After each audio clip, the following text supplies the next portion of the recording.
Dear friends, colleagues, dear partners in cooperation, dear co-workers in other scholarly institutions in Athens and elsewhere in Greece, welcome to the 37th annual meeting of the Finnish Institute at Athens.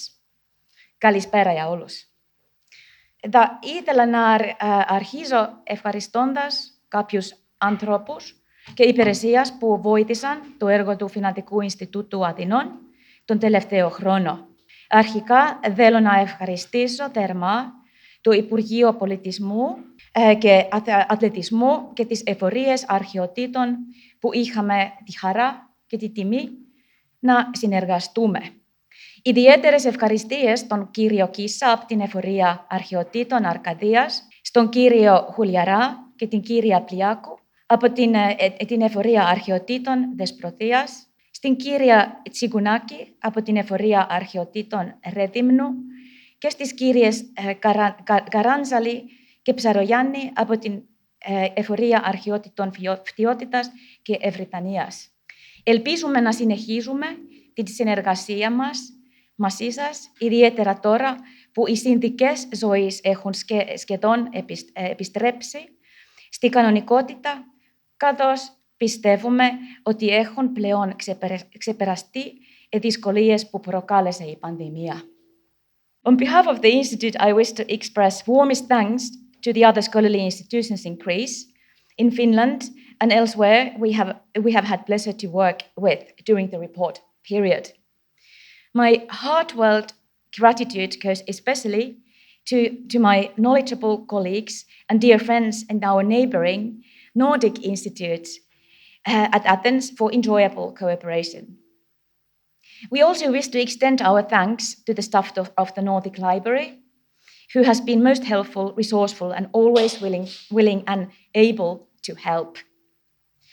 We are grateful also to the Embassy of Finland in Athens for warm and friendly work and engagements together we carried out during the year, and certainly we look forward to working with you in the future with sincere gratitude. I'm giving myself the Institute's annual report for the second time as the director. And when writing and thinking what to say, I realized that without a welcome willingness to work together by the colleagues and friends in the family of the archaeological and other institutions, my task would certainly have been much more difficult. I have learned a lot from you, so thank you. Being in the world is, as we know, often also navigating between a rock and a hard place, and therefore the realities for being able to operate as a scholarly institute are also significantly financial. This is why at the Institute we are especially grateful for the generous and invaluable financial support by the so-called support delegation of the Finnish Institute at Athens, tukidelegaatio in Finnish, without which it would not have been possible to carry out many of our activities, particularly those relating to archaeological fieldwork. Now, as we are gathered here to a live event, we easily forget how different our life was still a few months ago, when we arranged events, meetings, and any type of normal activities on screen, learned and adopted the hybrid format, tried our best to offer people events in a variety of more or less inventive forms. However, we all feel somewhat refreshed to have a chance this evening to return to the old-fashioned. And this here, old-fashioned, should not be taken as an old guard statement. In an era of distant communication, with online and hybrid formats have provided us, we all know that, with possibilities to reach people even far and wide. At the Finnish Institute, we have entered also into the era of recordings, so there is an afterlife, a continuation for our events in the web, for instance, on our YouTube channel. The new online life has been particularly rewarding in terms of teaching and education, which is, of course, a very important sector of our activities.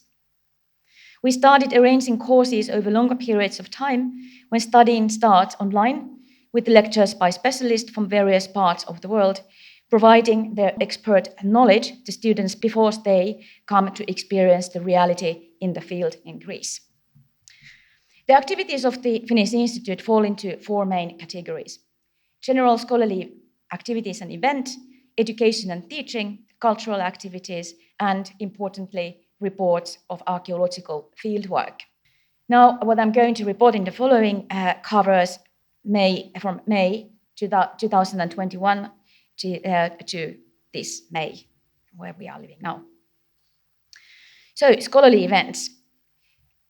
We started our activities during the report period just a day after our annual lecture last year, when we arranged a one-day-long workshop on translating ancient text into Finnish with a title, Antiquity into Finnish for All. It was organized together with our sister institute in Rome, Institutum Romanum Finlandiae. It included lectures, workshop sessions, and talks by experienced translators of ancient literature. There was also a panel discussion with views on the situation, potentials, future, and possibilities for translators of ancient text. This event actually showed how much there is eagerness, enthusiasm towards, interest in, and in fact, even publishing demand into Finnish in Finland of ancient text for wider public in our strange and difficult language. A series of lectures on Aristophanes and his comedies with the title Aristophanes Now and an exclamation mark was organized during rather hot July months last year, when we even, although with still limited audience, were able to take a breather from strict COVID regulations in our garden and see a recital performance from the Knights by a wonderful and acclaimed British actor Gary Pillai, who during the discussion also provided us with an actor's point of view and his experiences and challenges in performing classical comedies in this case. The lectures, which were given online, brought various views on Aristophanes as an actual telling writer and also surprisingly so relevant in our current world. They examined such topics as Aristophanes' political relevance, populism, his references to the ethnicity and sexuality, and the role of animals in his plays. One of the examples of cooperation with the Finnish Cultural and Academic Institutes abroad was an online lecture and discussion series over 10 months called Beyond Populism. We were very active at the Institute in organizing this series in general. It brought to a wider public discussions on themes that touch us in today's world, such as the role, impact, and potential risks of populistic discourses, as well as demand on popularizing scholarship. The Finnish Institute contributed with the lecture and the dialogue on the theme with the title Philhellenism, Friendship with the Greeks and the Nationalistic Ideology of Freedom between Dr. George Kalpatakis and myself. This event was one in an array of academic and cultural activities in Greece during the year 2021, which marked the celebration of the bicentenary from the outbreak of the Greek War of Independence. Due to the pandemic regulations, we at the Institute had to scale down a planned international colloquium on the theme Other Philhellenisms, Northeastern Perspectives on Slavic and Baltic Philhellenisms. However, one way we were very lucky to have managed to organize a lecture with the title Russian Philhellenism, Inventing Greece, Reinventing Europe by Professor Ada Dialla in the end of the last year, when, of course, we all could not have imagined how different the world would look like a few months later. Ada's talk was followed by a panel discussion with specialists in Philhellenism, discussing themes of Philhellenism which have received far less scholarly attention than its role in the past in the other parts of Europe and beyond. Again, in cooperation, this time together with our wonderful Swedish colleagues and dear neighbors, was launched and inaugurated a new series of lectures in honor of Professor Robin Hegg. The first lecture over 2 consecutive days were given in these very premises here in hybrid format by Professor James Wright from Bryn Mawr on archaeological history of the Mycenaean Palace. My warm thanks go to the Swedish Institute for working on this. It was a good start for a good series. We also run our own annual lecture series, the so-called Sundvall lectures. And the last year, the lecture was given by Dr. Fredrik Whitling on Johannes Sundvall to shed light on the man himself behind the lectures in his honor. During the year, Fredrik was also placed at the Institute as externally funded visiting research fellow to study the archives of Sundvall and carry out his other research commitments. In the publishing front, we established a new publication series, which was baptized Gryphos, with reference to basket, also to a net, and in modern Greek to a conundrum. Its first volume, written by Vasilios Sabatakakis and George Kalpatakis, is due to come out pretty soon. It is a publication commentary and translation of a previously unpublished early Swedish Philhellenic pamphlet. And as the first volume, it will characterize the new series. The series will complement our monograph series papers and monographs from the Finnish Institute and will be an open and fully open access, peer-reviewed online series which welcomes also shorter treatises and scholarly productions from the fields of the Institute's academic coverage, and can, of course, be published in a quicker pace than traditional printed publication media. Then our education and teaching. Institute's traditional introductory course to ancient Greece for BA-level students was reorganized after a gap, the one pandemic year. Yet still we had to operate under COVID restrictions. We are nevertheless ever so happy to have been able to run the course, since it has proved to be indispensable for students as the academic resources for teaching ancient scholarships is sadly narrowing also in the Finnish universities. Special thanks here go to Antti Lampinen, who had the main responsibility for the course. Your enthusiasm, Antti, and marvelous input in teaching is much appreciated. We also introduced a new course for advanced students in a more specialized theme, namely Cyprus, its history, culture, arts, and politics from the prehistory to the present day.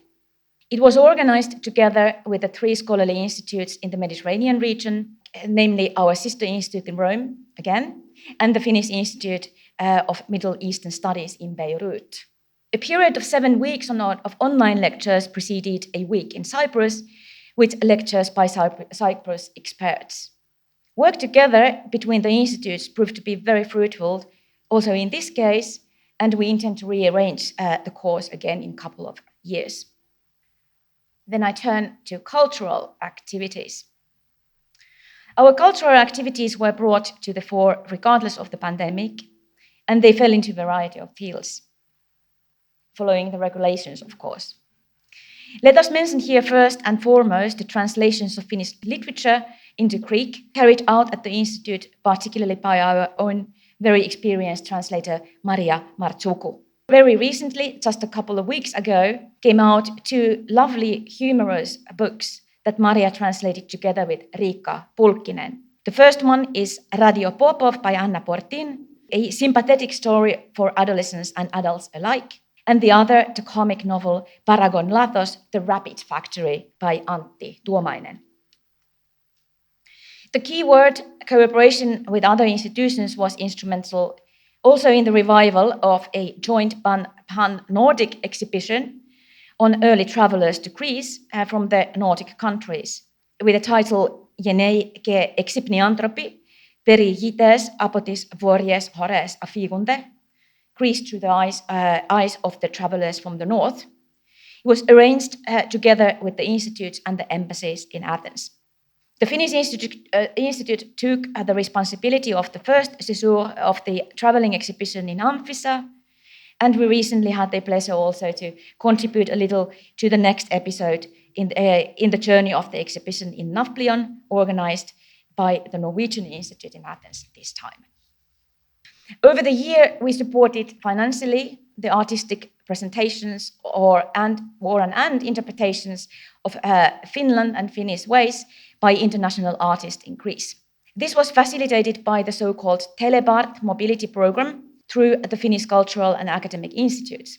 For example, Walter Götzling and Irini Tiniaku performed on Lesbos and created video arts for wider public in the summer months. And Antti Juhani Manninen, together with international performance artists in Greece, reached a rather wide audience by his performance art beds in Athens in autumn. In February, we had the pleasure to support and facilitate the exhibition Nordic Memories by Sebastian Bolter and Jyri Pitkänen in Athens. Physical culture is very much culture as well, of course, and the so-called Menalios Dromos road running event was run again for the third time in October 2021 to promote the knowledge of the ancient Menalian games on the foot of the Mount Mainalos in the area where one of the Institute's excavation sites is situated. Before turning into our fieldwork reports, I would like to mention the works that are very practical yet very important, namely improving the premises. The Finnish Institute runs a hostel, the so-called Koroneos building, and after a quiet period of virtually no or very few residencies during the COVID years, we have tried to facelift the premises as much as it has been possible. I mention this simply because being able to house people who either through their work on our scholarly fields or working on arts practice promote the scholarly and cultural connections between Greece and our native country. For them, a place to stay and meet the others is vitally and increasingly important. Then finally, the scholarly as well as practical operations of the Institute would not have been possible without our dedicated, valued, and wonderful staff. So please accept my sincere gratitude, Antti Lampinen, Memmi Kurtuupa, Maria Martsuukku, Leena Katsantoni, Joakim Stavropoulos, Camilla Riscalla, and our talented current interns, Joni Choi and Pieta Päällysaho. I take this opportunity to express my special thanks to Leena Katsantoni for her over 20-year-long career as a carer and the keeper of the hostel house Koroneos building before she retires next month. You've been wonderful, Leena.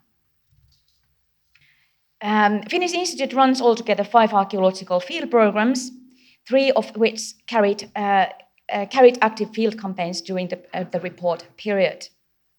On this slide, Arakhamitai, there was a study season and no field activities, so my report naturally doesn't cover that. In addition, over the year, we have been planning a new synergasia together with the Affiliate of Antiquities in Fiotita and Evritania for a new program in the ancient city-state of Meletaia in the Thessalian borders.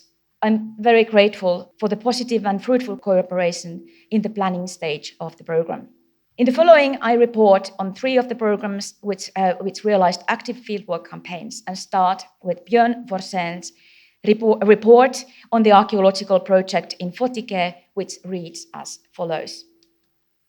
Fotike is located in the northern part of the Cocytus Valley, close to modern Paramythia in Thesprotia, Epirus. It was a Roman colonial town, which later developed into a medieval bisphoric sea. Our knowledge of Fotike has, until now, been based on Roman inscriptions and some early Christian and Middle Byzantine church ruins. In 2019, a 5-year synergasia focusing on Fotike was launched, directed by Yannis Huliaras from the Affiliate of Antiquities in Thesprotia and Björn Forsén from the University of Helsinki. The project includes a field survey of the urban center of Fotike and its closest environments, also geophysical prospection, a recording of the standing monuments in Fotike and the walls of the castle of Aios Thonatos, as well as eventually excavations at some places of special interest within the area. During the summer 2022, we continue geophysical prospection and also excavated parts of one of the more promising buildings recorded during the previous seasons. This tract 484S is a flat field in the center of the urban area, supported by the well-built terrace walls towards the southwest. During the field survey, in the northeastern half of the field, we recorded a very high density of finds from 1st to the 5th century AD, spilling over into the neighboring fields. The most conspicuous surface find from this area was a knee of a life-size seated male marble statue and a fragment of religious administrative inscription in Greek, dating to the 3rd to 4th century AD. Geophysical prospection revealed two square structures attached to each other. During the excavation, we focused our efforts on the southwestern square, and in its southernmost corner was uncovered a room measuring 6 times 5 meters. Inside it, we found a grave with the walls constructed of tiles and the floor of the reused stone slabs. The cover stones, and here is the question mark by Björn Forsén, of the grave were missing, and the grave may thus have been robbed at some stage. Inside the grave, we uncovered remains of several deceased, indicating that the grave had been reused for some time. Next to the grave, a golden fingering with a bluish gem was found, with Venus Victrix with helmet, spear, and shield depicted on it. The ring can be dated to the 1st to 2nd century AD. The grave enclosure also included 2 simple infant graves constructed of palm tiles, as well as 2 5th century AD complete cooking pots, probably having included food for the dead. Of the square structure, we uncovered parts of the southernmost corner and the very center of it. The square building is delineated towards the southwest by an oblong room, and here we excavated a stretch of approximately 8 meters. This space had been heated by a hypocaust system, which is, as we well know, a kind of central floor heating. Part of the thick bricks on top of the pillars, as well as the concrete layer covering them, was preserved, but none of the real floor surface that had been superimposed on the concrete. Large amounts of tesserae collected indicate that the original floor surface consisted of mosaic. No clear date could be assigned to the hypocaust system, although we believe it was constructed during the 2nd century AD. The excavation produced finds stretching in date from at least the 3rd century BC until the 6th century AD. To the east of the grave enclosure, we found a dump consisting of Hellenistic pottery, including fragment of approximately 25 mold-made bowls, fragments, a handful of black glazed fineware, swords, urguentaria, as well as a lambogia, a 2 and koan amphora of the 2nd to the 1st centuries BC. Worth mentioning are also a well-preserved Trajanic denar, as well as tile stamps with Latin letters belonging to the 4 different types. Most interesting is a series of 1st century BC roof tiles stamped with the name Quintus Lucienus, who was a Roman senator and one of the Synopirote, that is, early Roman large landowners in Epirus, mentioned by Marcus Terentius Varro in his famous handbook on agriculture. This is the first time Quintus Lucienus occurs in an inscription found in Epirus. Dr. Forsén concludes by emphasizing the importance of the early finds, which clearly indicate that there must have existed a Hellenistic settlement, some kind of village, he thinks, at Photike long before the Romans, probably during the reign of Augustus, came there and established a colony. Next report is again Dr. Björn Forsén, and it concerns Retimnon. This is the program, an interdisciplinary regional archaeological project directed by Björn Forsén and Dr. Anna Lucia D'Agata from Consiglio Nazionale della Ricerca. The project is focusing on a previously archaeologically virtually unknown inland area located approximately 10 kilometers to the southwest of Retimnon. During the first field season in 2019, we concentrated on the hill of Lias, located to the south of the modern village of Aios Konstantinos. The hill was studied by an intensive archaeological field survey and by geophysical prospection, producing finds stretching in date from the late Neolithic / early Bronze Age until the late Roman or early Byzantine periods, with the main periods of the occupation being the Bronze Age and the late Roman period. The majority of the pieces that definitely can be attributed to the Bronze Age date to the Middle Minoan III or late Minoan I period.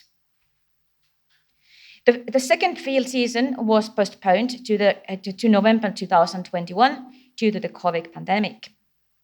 Then our focus was on the landscape in the vicinity of Ailias, or more precisely, around the modern cemetery of the village of Zuridi, next to a rich perennial spring. The main chronological phases recorded were Bronze Age and the late Roman, early Byzantine. We also had some Roman and large quantity of medieval to early modern finds. Especially striking is the next to total absence of finds from archaic to Hellenistic periods. We believe that during those periods the settlement was at Kefala site, which we hope to be able to survey this year. To the east of the spring at the cemetery of Zuridi, we recorded a large spread of Bronze Age finds for Middle Minoan III to the late Minoan I. The concentration of finds is located to approximately 400 meters to the southwest of Ailias, site 1, thus implying that we have here another rather large Middle Minoan III or late Minoan I settlement. A late Minoan III search confirm that the site 2 continued to exist until the 14th to the 13th centuries BC. Apart from the rich Minoan finds, we recorded two Roman to late Roman or early Byzantine sites numbers 3 and 4. They were probably farmsteads almost next to one another. These two sites are similar in character and roughly contemporary to the late Roman, early Byzantine farmsteads on Ailias. All these farmsteads produced some early Roman finds, although they did not seem to have flourished until the late Roman or early Byzantine periods. Clear remains of a medieval settlement were recorded around the chapel of Metamorphosi to Sotiros, seen on the slide here. The chapel is built on the highest point of an outcrop close to the rich perennial spring at the cemetery of Zuridi. Architecture and the iconography of its wall paintings point to the construction of the chapel itself during the 14th century. This provides us with a rough date of the small medieval village, which is site 5, whose name was Kristochori. Clearly identifiable finds of the early modern period around the chapel of Metamorphosi to Sotiros are very few, thus possibly indicating that Kristochori already then had ceased to exist.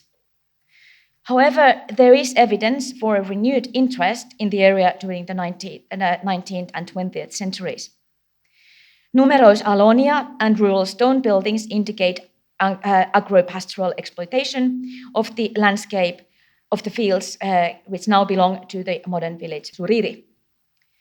A fountain, seen here on the slide, on the fringes of the village receives its water from the spring next to the cemetery of the village.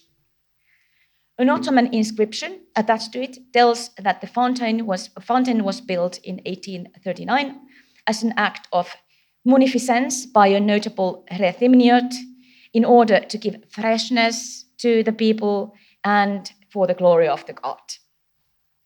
Then we go to Naxos, Sicily, where Professor Jari Pakkanen's collaborative project, The Urban Landscape of Naxos and Sicily, was initiated in 2012 and carried out also this year.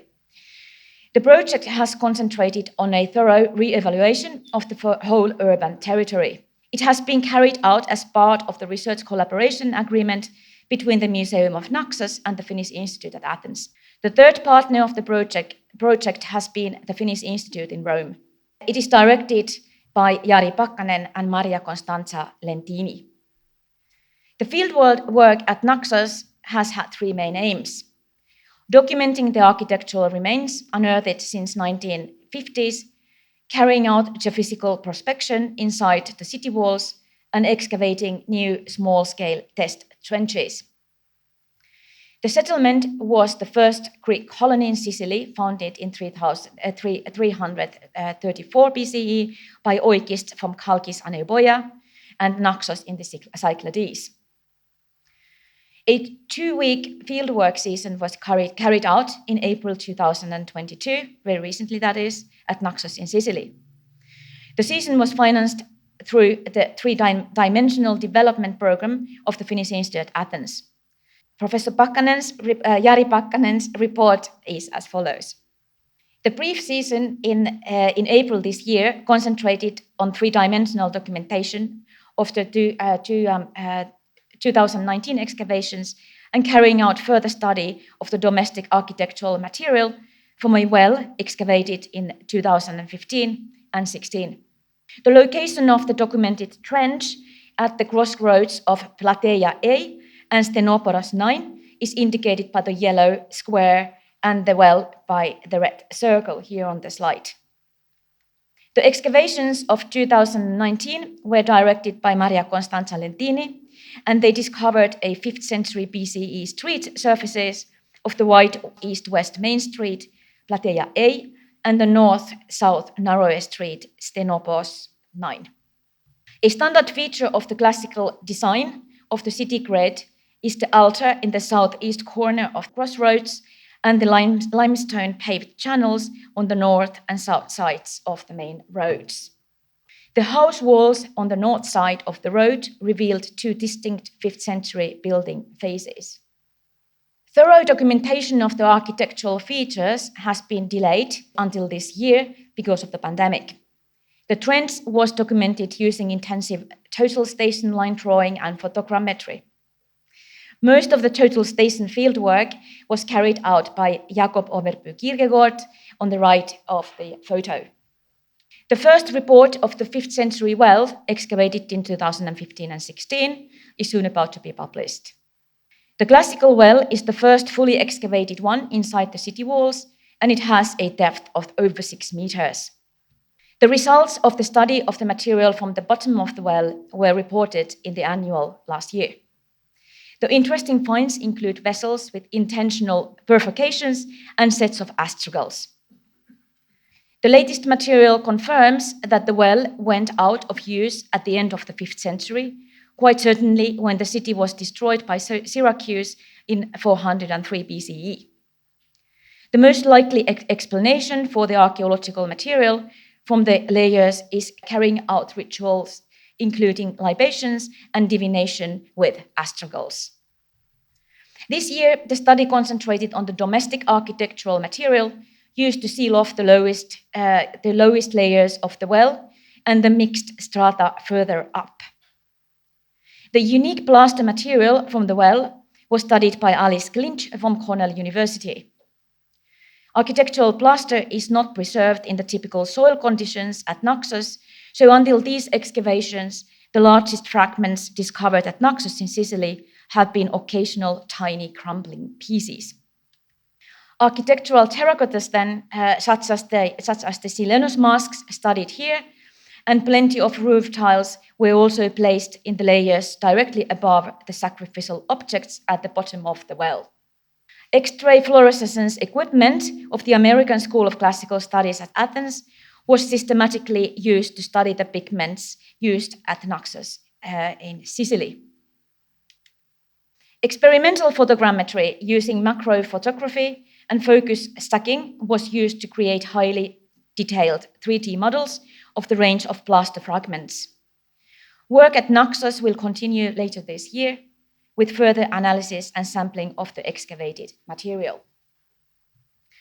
This is now at the end of the field reports. I am going to return my last short introductory part here. Namely, our main lecture is waiting for you. Now, when I studied the list of the scholars who have given our annual talks in the past, two issues came across as rather striking to me. It has been more than 15 years since we have had a woman giving our annual talk, And recently, meaning something like 20 years or so, we have hardly had a person from Finland to address us. So I wanted to contact a woman scholar, and ideally a Finnish woman. There is hardly any more obvious person to come up with than Arja Karivieri, whom I will now introduce you very briefly. Oh, yes. Arja completed her academic studies in Finland and defended her PhD in the University of Turku in 1997. On what else than late Athenian terracotta lamp industry. It was later published as the Finnish Institute series, volume number 5. Arja became the leading specialist in ancient lamps, marked, for example, in her standing for 13 years from 2015 as the president of the International Lychnological Association, which promotes the study of ancient lighting. I find this absolutely fascinating. Arja has a wide spectrum of scholarly interests, apart from this core of light and lamps. For example, topography of Athens, Roman and early Christian architecture, especially in Ostia and in Pompeii, mosaics, sculpture, art and cultural policy in the age of Emperor Hadrian, the use of spolia, as well as the cultural change in late antiquity. She has been a member of the executive committee of the Swedish Pompeii project since 2000 and has published heaps of scholarship. Let us mention here only the latest major volume, Life and Death in the Multicultural Harbour City, Ostia Antica from the Republic to the late Antiquity, published last year in Rome, and based on the last exhibition that she set up as the director of the Institute in Rome on Ostia Gateway to Rome in Tampere, Finland, and it was there more than 2 years, wasn't it? For the Finnish Institute, Arja played the founding role as a director of the first archaeological field project we carried out from 1999 till 2004 in Arethusa in northern Greece with the excavation of an early Christian basilica. The results of the project were published in the Finnish Institute's monograph series in 2017. Arja's career has been remarkably international.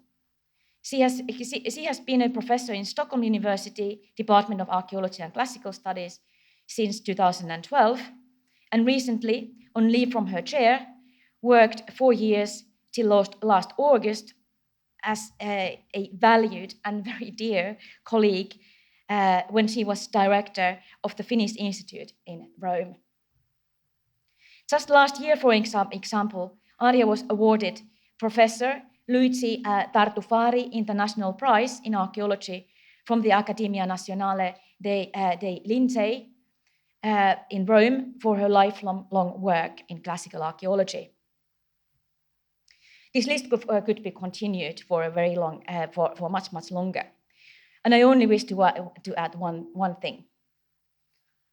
Arja is also a very good, very dear friend over a very long time. Since we were students together, and I feel very lucky to have her with us to talk about her own topics. By saying this, I simply wish to tell once again that friendship saves us, it keeps us going and doing, it keeps us happy. Thank you, Arja, for coming to talk to us on a topic which takes us back to where you began, namely the Athenian lamps and their iconography reflecting, in our case tonight, ideological and religious content readable in it.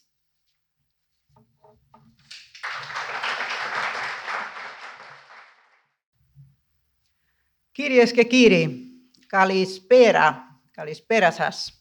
Dear friends and colleagues, I'm really delighted and honored to have been invited to give this annual lecture tonight, and I'm really grateful for my dear friend and colleague Petra Pakkanen to have invited me to speak to you once again on my dear lamps. Athenian terracotta lamps dominated the market in Greece in the 3rd and 4th century CE. and were exported widely in the eastern Mediterranean area until the late 5th century.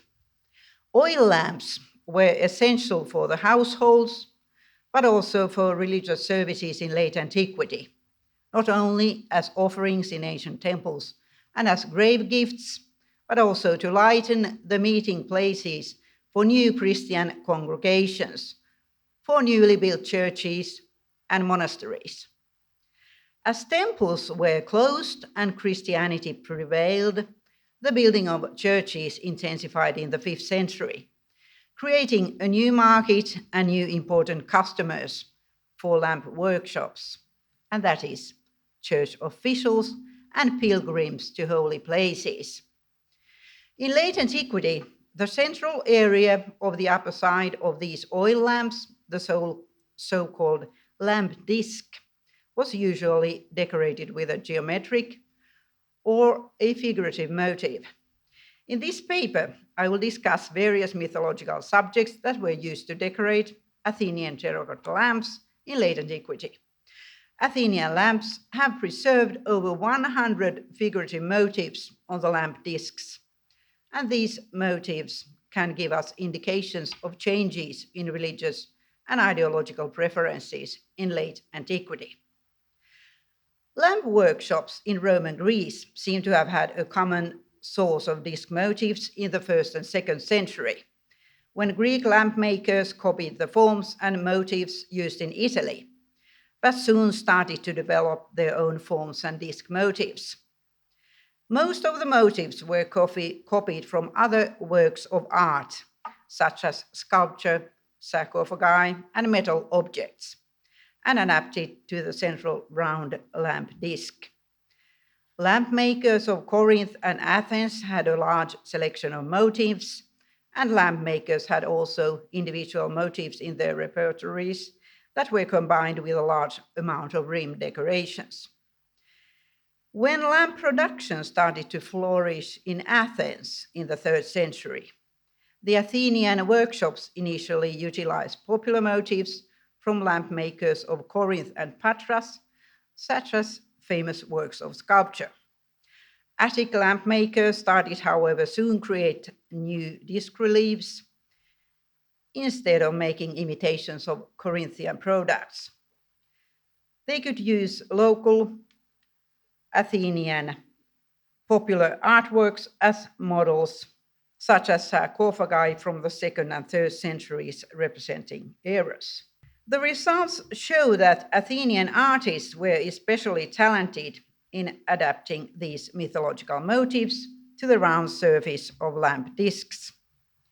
The popularity of Athenian lamps increased in the 3rd century, simultaneously with the creation of larger repertories of mythological motifs of high quality compared to the lamps from Corinth and Patras, and as a consequence, as Athenian lamps dominated the market in Greece in the 3rd and 4th century CE, and they were exported widely in the eastern Mediterranean area until the late 5th century.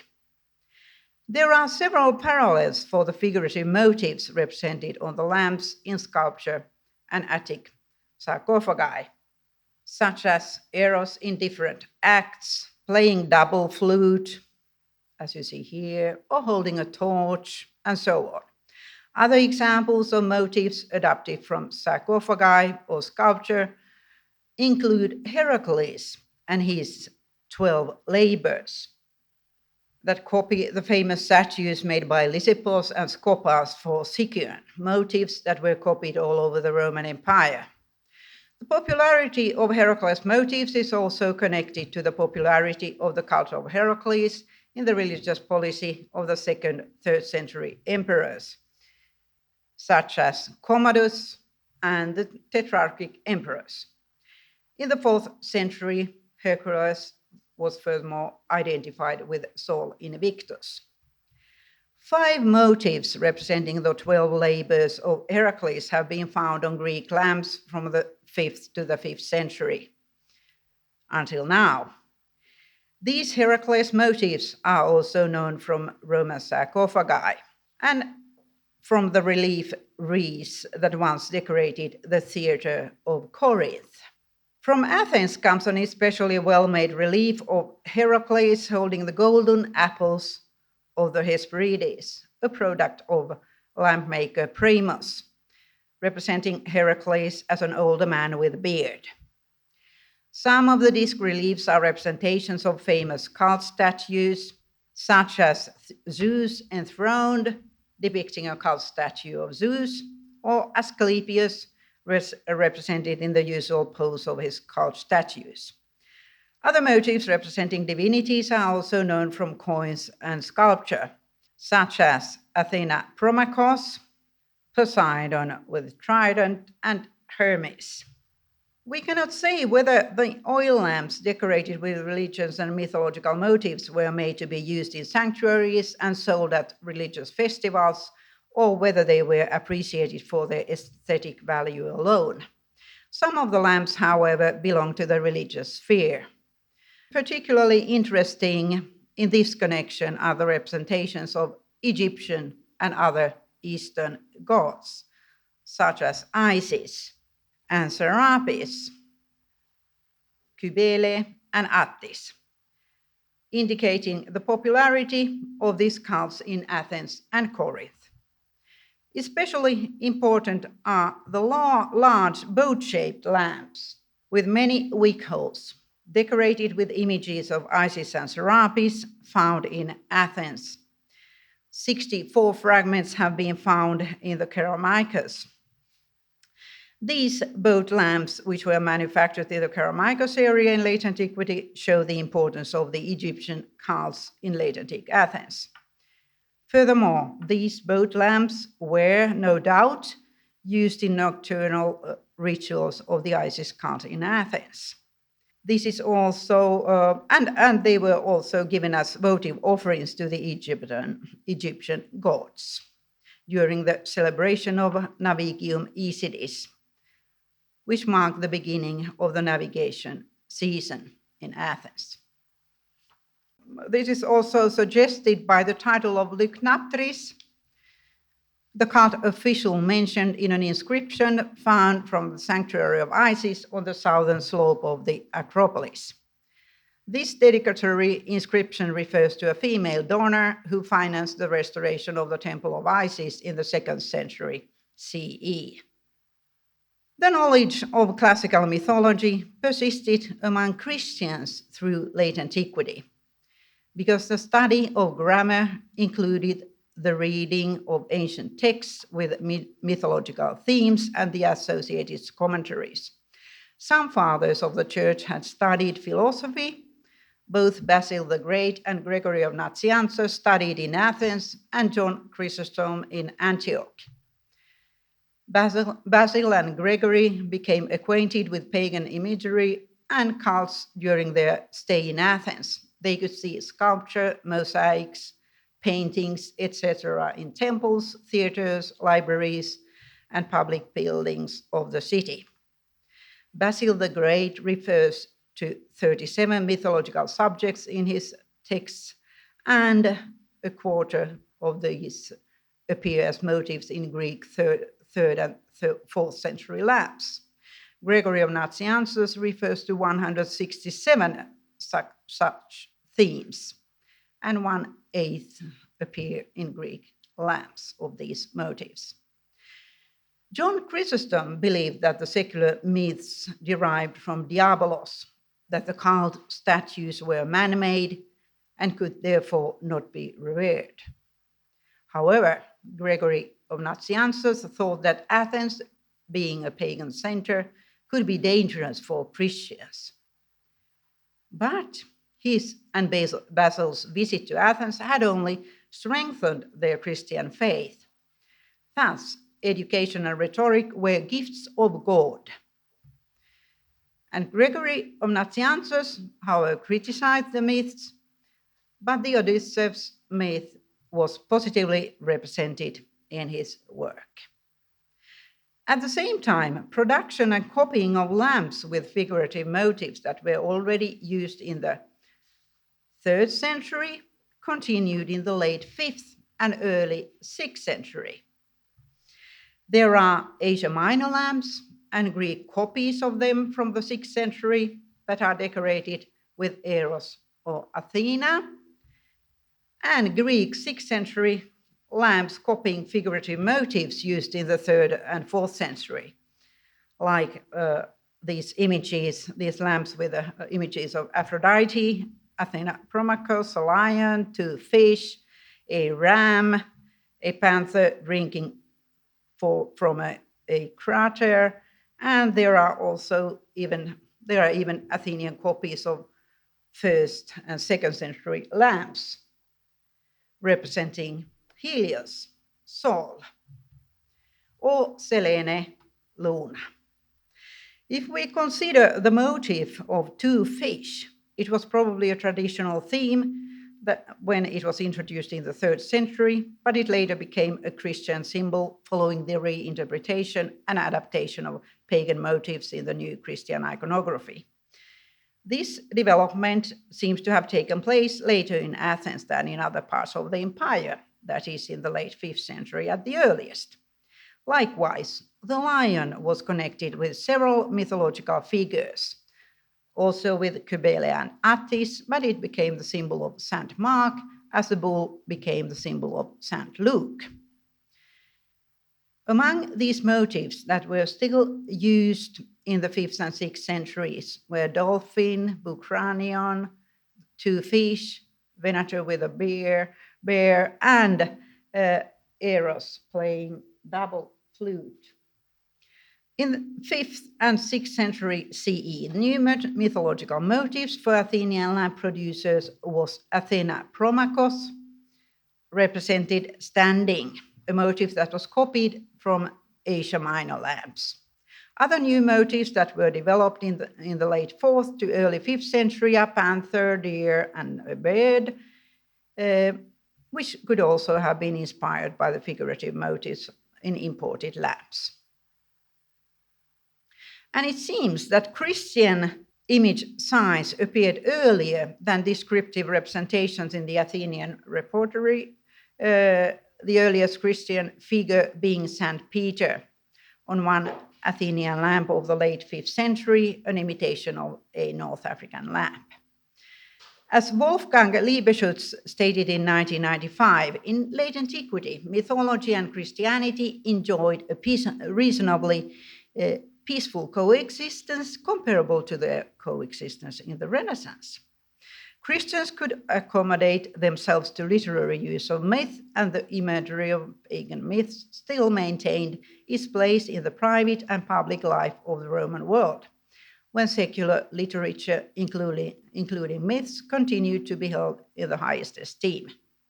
Many private homes contained numerous images from mythology in the form of statues, mosaics, or silverware, such as Marsyas and Apollo, the birth and early life of Achilles. Mythological scenes were represented also as moral exempla. And these stories include images of pagan gods, but a Christian could accept this kind of image as moral exempla, and they continued to be copied into the 6th and 7th centuries in the East. And Liebeschutz saw these mythological representations as neither pagan nor Christian, as simply a traditional form of art, used as ornament, entertainment, instruction, or for a combination of uses. He did not see the use of mythological scenes as evidence for the fact that the owner or the maker followed the traditional religion or was a fragile Christian, as Nguen had suggested. And Liebeschutz argued instead that these images represented secular culture, which could be shared by Christians and pagans, as long as the Christian authorities allowed some activities to be without religious significance. In late antiquity, allegorical interpretations were important, both for the theologians reading the Bible and for pagan commentators analyzing Homer. One way for Christians was to accept the gods as historical, following the doctrine of Herakles, to be able to adapt mythology into a Christian scheme of world history. as was done by John Malalas in the 6th century. Stories could be preserved to teach morals.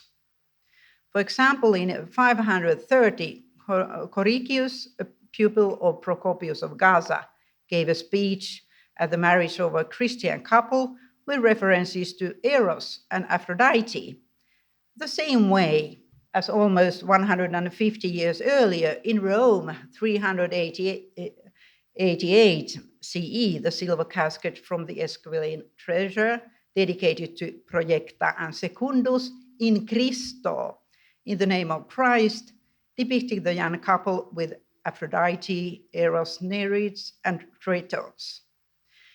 Liebeschutz explained the coexistence of pagan and Christian elements in late antique literature as a living convention of literary genre that required allusion to the traditional gods as part of the figurative language of literature without references to their supernatural powers with a claim to worship. But what about the use of oil lamps in religious rituals in late antique Athens?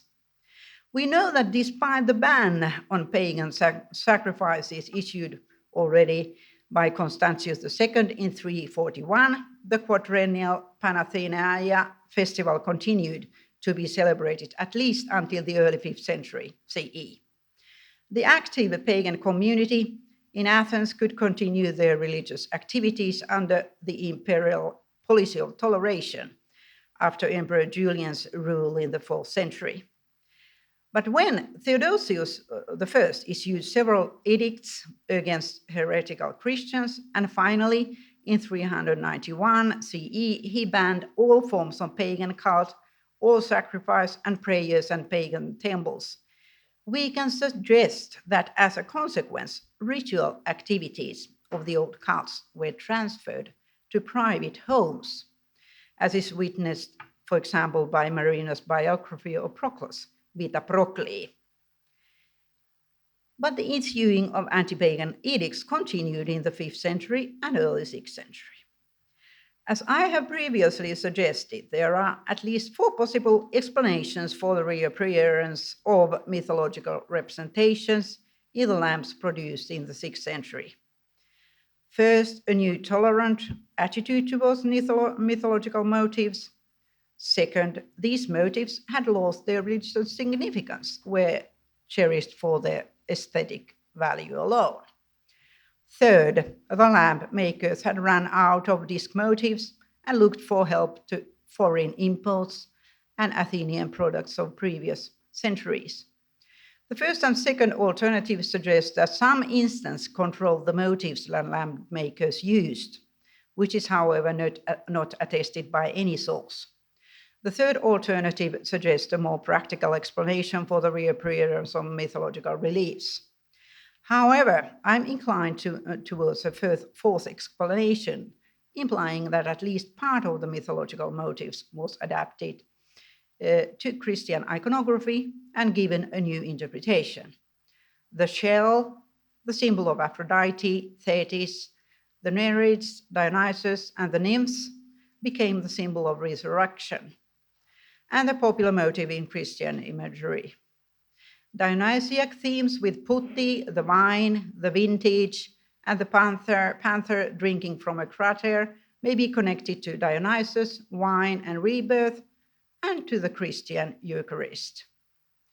In addition, the mythological motifs on lamps, not being 3-dimensional, could be accepted by the Christians as 3-dimensional statues of ancient gods were considered a threat, as they could be possessed by daimona.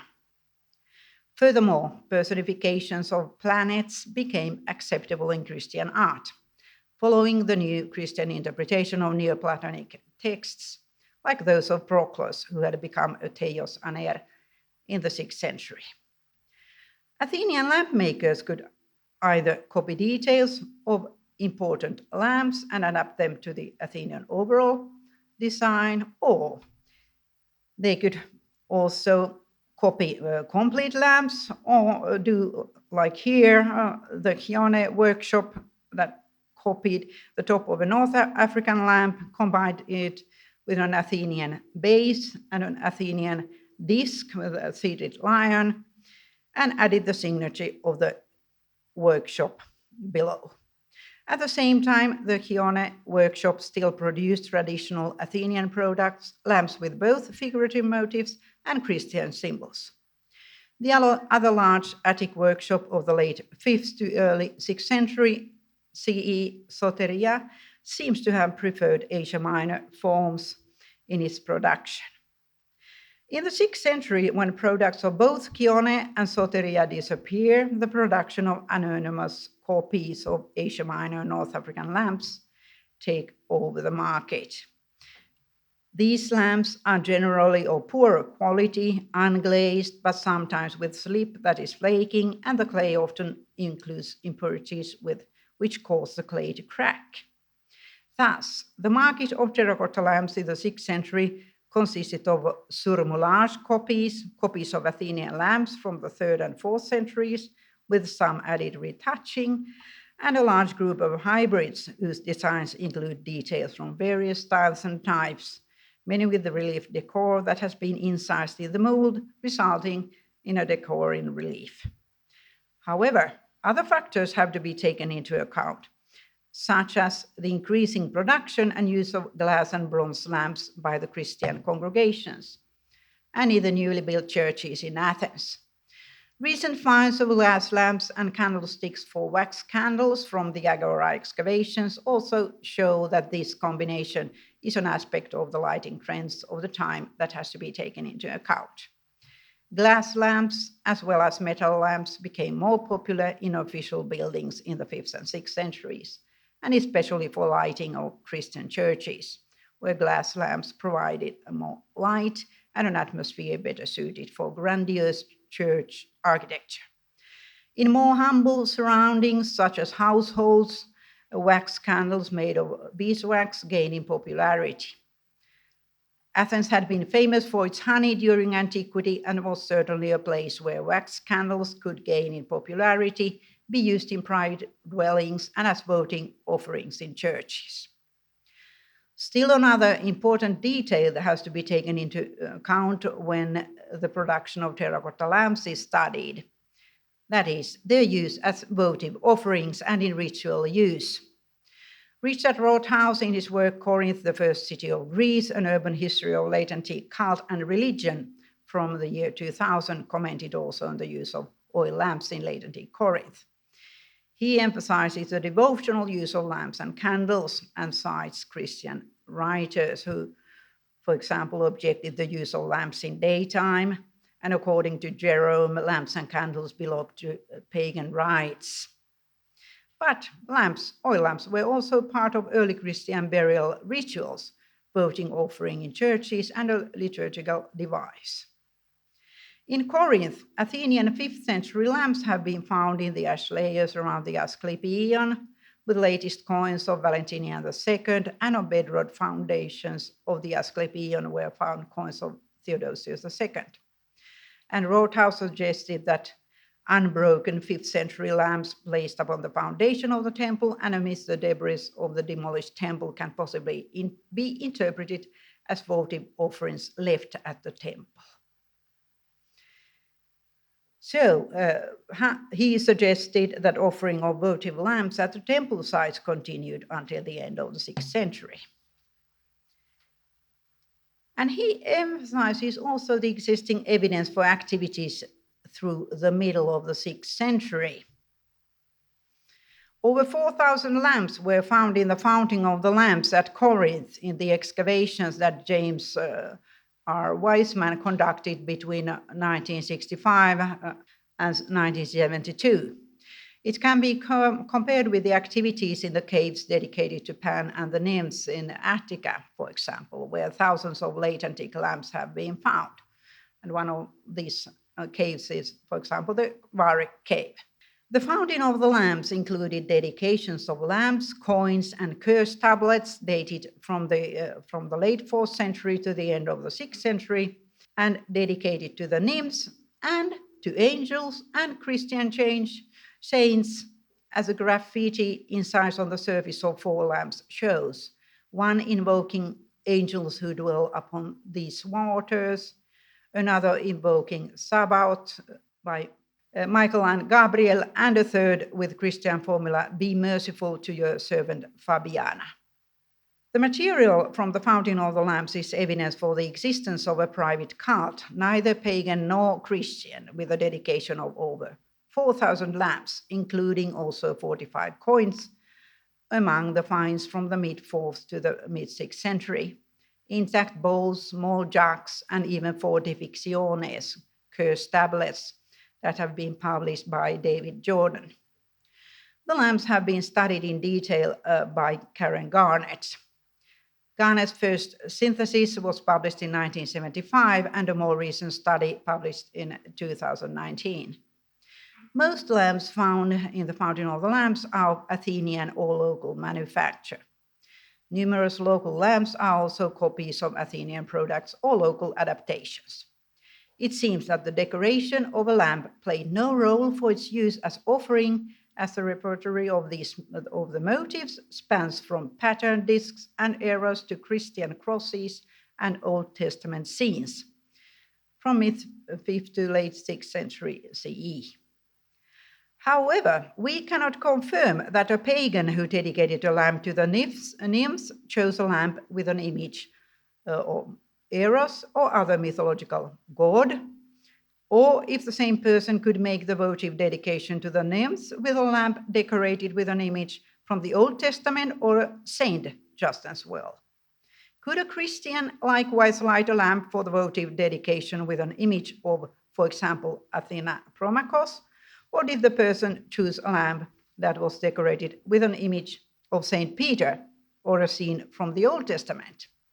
Or did both pagans and Christians choose a lamp with a more neutral motive for the dedication in the Fountain of the Lamps, such as a shell, a dove, or two fish that existed both in the mythological imagery and in the new Christian iconography? And could an image of Sol Helios in the 6th century be interpreted as a representation of Christ and thus suitable for votive dedications? Okay, at Corinth, also late antique pits, including largely intact lamps, but also bones and bird stones, were found near the foundations of the Asclepieion at Corinth. And Rothaus suggests for these pits a terminus postquem, mid-6th century. And other scholars have interpreted these finds as funerary meals. Numerous lamps have been found near or on top of Christian graves from the 6th century at Corinth. These were memorial lamps left at the west end of the grave by family members or other interested. Likewise, we have lamp finds from graves on the north slope of the Acropolis, late antique graves, where lamps were left burning on the grave. The importance of lamps as votive offerings in late antiquity is comparable to their role in lichnomancy, divination, invocation, and magic. In the Fountain of the Lamps, the votive lamps were first being lit, then thrown into the water, and set adrift in the flooded area of this underground chamber. This new tradition of giving lamps as votive dedications could have been an adaptation of cult activities and a reaction to the new edicts of Theodosius I against pagan sacrifice. These new activities made Fountain of the Lamps the most popular cult site in the Corinthia of all periods, as Rothaus states. Libanius, the famous sophist of the 4th century, thanked Emperor Theodosius in his Oration 30 for still allowing the fire pyr after the edicts against pagan rituals had been published. You then have neither ordered the closure of temples nor banned entrance to them. From the temples and altars you have banished neither fire nor incense, nor the offerings of other perfumes. Rothaus suggests that Libanius refers here to fire as an object of ritual. If it is so, fire could thus be given as a votive offering to the gods through lamps. In this interpretation, a lamp is the medium that is used to give fire as a votive offering, to create a contact with the gods that makes it possible to give a dedication to the gods. Rituals using oil lamps did not need grand temples. Rituals could be conducted at home, at springs, or abandoned temples. Oil lamps provided the means to conduct rituals in numerous places during this period of late antiquity, from the 4th to the 6th centuries. The 5th century historian from Gaza, Sozomen, describes celebrations at one holy site. According to Hellenic custom, some deposited burning lamps and some offered wine or threw in round, offering cakes and other coins or myrrh or incense. And Sozomen tells us that Mamre was a cult site for followers of the traditional cults, Christians and Jews.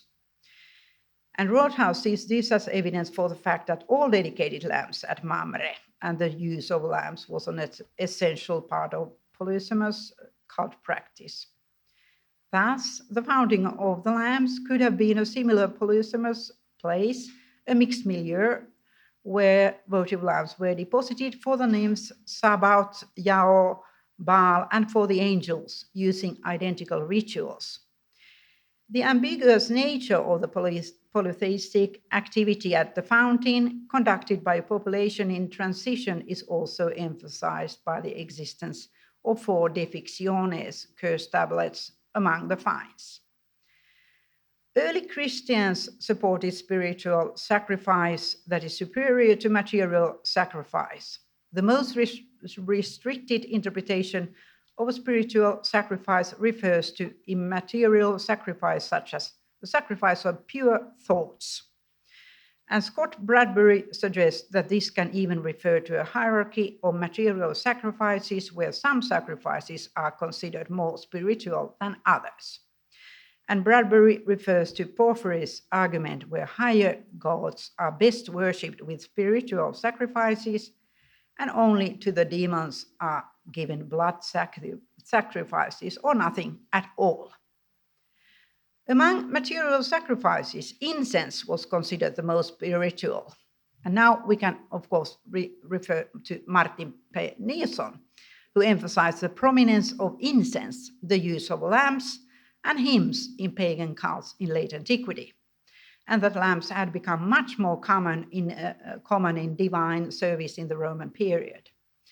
Bloodless sacrifices occur in the cults of Zeus, Asclepius, Isis, and Hecate, all popular cults in late antique Athens.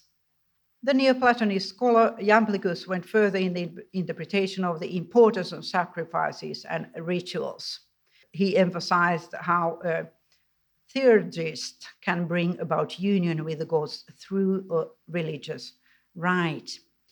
So we have also a very important article of Athanasia Zographou, article published in 2010, Magic Lamps, Luminous Dreams, Lamps in PGM Recipes, in the volume Light and Darkness in Ancient Greek Myths and Religion, where she states that lamps are omnipresent in PGM recipes from the 2nd century BCE to the 5th century CE. And she presents numerous examples for the use of lamps in divination and magic in these magical Greek papyri from Egypt. Zographou points out that in a PGM, suitable choice of oil turns the lamp into an altar substitute. And the wick usually bears a written formula addressed to the powers concerned in divination. And she also suggests that the message written on the wick may be accompanied or even replaced by formula addressed to the lamp orally. And Peter Stewart, in his study on cult images on Roman lamps, has shown that decorative elements around the nozzle of the lamp mimic a sanctuary, and thus the flame may take the role of fire on the altar. And another important fact is that in these receipts from magical Greek papyri, lamps are described as being nourished by the divine presence. And the refilling of the lamp with oil is thus not always necessary. And I will complete or finish my paper with this important passage from Apuleius' Metamorphoses. Evening had come now, and Pamphila was staring at the lamp. A huge rainstorm is coming tomorrow, she remarked. When her husband asked her how she knew that, she replied that the lamp had forecast it to her. Milo retorted with a laugh, "That is mighty Sibyl. We are feeding there in that lamp." She scans all heaven's affairs and the sun too from the observatory on top of her lampstand. At this, I interrupted. "This is my first experience," I said, "of this sort of divination. There is nothing strange about it. Even though that tiny flame of yours is small and made by human hands, it still retains consciousness of that greater heavenly fire, as if of its own parent. Thus, by divine presentiment, it can itself know and announce to us what the latter is about to enact in the summit of the sky." And now you have received the answer why the oil lamps in Athens are so extremely important. Thank you for your attention.